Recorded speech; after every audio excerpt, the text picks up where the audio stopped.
নমস্কাৰ প্ৰিয় দৰ্শক, স্বাগতম জনাইছোঁ আপোনালোক সকলোকে আমাৰ চেনেলৰ অন্য এটি ভিডিঅ'লৈ। আজি প্ৰস্তুত কৰিবলৈ লৈছোঁ চুজিৰ কেক, যিটো খাবলৈও বৰ ভাল লাগে আৰু প্ৰস্তুত কৰিবলৈও অতি সহজ।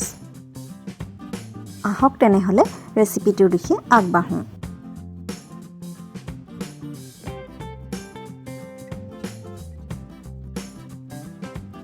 এই কেকটো প্ৰস্তুত কৰিবৰ বাবে মই এটা মিক্সি জাৰ লৈছোঁ আৰু তাত প্ৰথমতে চাহ খোৱা কাপেৰে 1.5 কাপ চুজি দিছোঁ। একেটা কাপেৰেই মই আধা কাপ চেনি লৈছোঁ। চেনিৰ পৰিমাণটো আপোনালোকে নিজৰ সোৱাদ অনুসৰি কম বা বেছি কৰি ল'ব। সৰু চামুচেৰে আধা চামুচ নিমখ আৰু আধা কাপতকৈ অকণমান কম ৰিফাইন তেল লৈছোঁ। 1 কাপ গাখীৰ দিছোঁ আৰু গাখীৰ আমাক পিছত লাগিব। এটা ইলাচিৰ গুটিখিনি উলিয়াই ইয়াতে দি দিছোঁ। এতিয়া এই গোটেইখিনি মিক্সিত পেষ্ট কৰি ল'ম। এইখিনি ধুনীয়াকৈ পেষ্ট কৰা হৈ গৈছে। এতিয়া এইখিনি আধা ঘণ্টাৰ বাবে এনেদৰে ঢাকি থৈ দিম। আধা ঘণ্টাৰ পাছত চুজিখিনি ফুলি আহিছে আৰু মিশ্ৰণখিনি ডাঠ হৈ পৰিছে।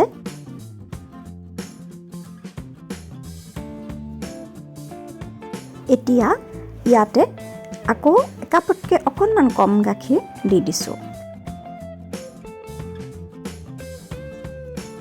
এতিয়া এইখিনি আকৌ এবাৰ মিক্সিত পিহি ল'ম।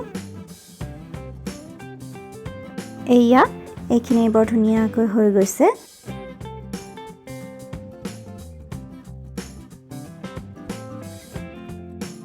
এতিয়া এটা ষ্টীলৰ টিফিন বাতি লৈছোঁ আৰু ইয়াত অকণমান ৰিফাইন তেল দি দিছোঁ। এইখিনি টিফিন বাতিটোৰ চাৰিওকাষে এনেদৰে সানি দিছোঁ। আপোনালোকে কেক টিনো ব্যৱহাৰ কৰিব পাৰে।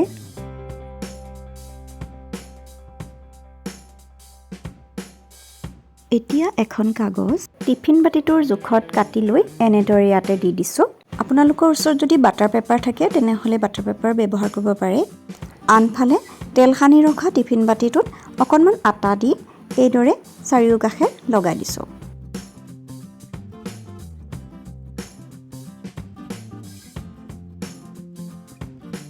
এতিয়া এই মিশ্ৰণখিনিত মই ইনো দি দিছোঁ। মই গোটেইখিনি ইনো ব্যৱহাৰ কৰা নাই। পেকেটটোৰ প্ৰায় 80% মান মই দি দিছোঁ।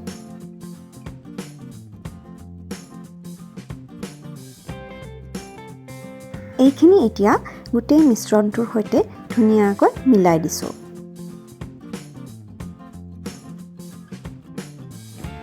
এতিয়া টিফিন বাতিটোত গোটেই মিশ্ৰণখিনি ঢালি দিছোঁ।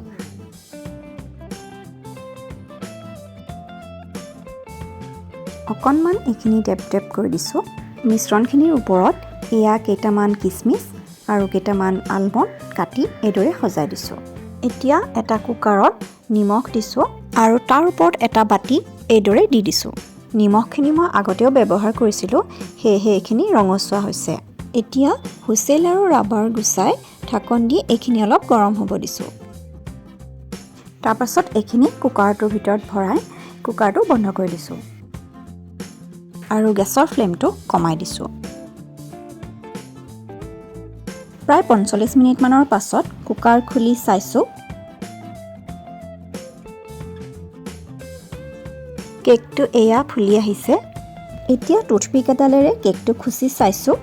টুথপিকডাল শুকানে ওলাই আহিছে, তাৰমানে কেকটো হৈ গৈছে। এতিয়া গেছৰ ফ্লেমটো অফ কৰি দিছোঁ আৰু কেকটো কুকাৰৰ পৰা উলিয়াই অলপ ঠাণ্ডা হ'বলৈ দিছোঁ। সামান্য ঠাণ্ডা হোৱাত চুৰি এখনৰ সহায়েৰে কেকটোৰ কাষখিনি এইদৰে অলপ এৰুৱাই দিছোঁ। কেকটো এতিয়া এনেদৰে উলিয়াই ল'লোঁ আৰু তলৰ কাগজখন এৰুৱাই দিছোঁ। চাওকচোন কিমান ধুনীয়াকৈ এৰাই আহিছে। চাওকচোন কেকটো কিমান ধুনীয়া হৈছে, একদম কোমল হৈছে। এই কেকটো খাবলৈ বৰ ভাল লাগে। আপোনালোকেও যদি কণী, দৈ বা ময়দা একো নিদিয়াকৈ বনাব বিচাৰে কেক, তেনেহ'লে এই ধৰণে বনাই চাবচোন, নিশ্চয় ভাল পাব। মই কাটিও দেখুৱাইছোঁ।